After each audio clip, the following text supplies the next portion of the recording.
Non-concurrency is an issue with general liability. We recently came across general liability term is going to be different than the umbrella term. This is known as non-concurrency. Non-concurrency, not to be confused with non-concurrent causation clauses in property policies, is the condition created by two or more policies.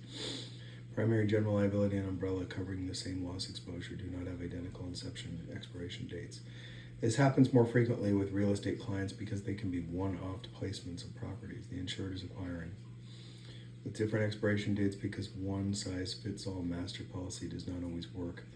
For all the client's properties, they may want to bind the general liability with different dates and different carrier with master primary general liability, but the master umbrella which matches general liability term, not the one-off separate balance term.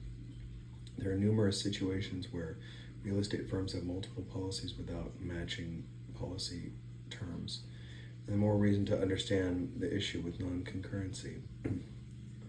Non-concurrency of an insured's umbrella and general liability policies is a problem because the non-concurrent policy type makes it possible for loss under an underlying policy's general aggregate limit used to be part of the limit for the umbrella.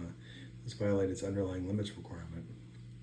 Typical wording in an excess policy is the limits of the underlying insurance shall be unimpaired as of the policy's effective date and be maintained in full during the concurrency of this policy effect, except for reduction of such limits by exhaustion of aggregate limits, if any, contained therein by having been held liable to pay for damages for accident or occurrence, whichever is applicable during each annual period of this policy.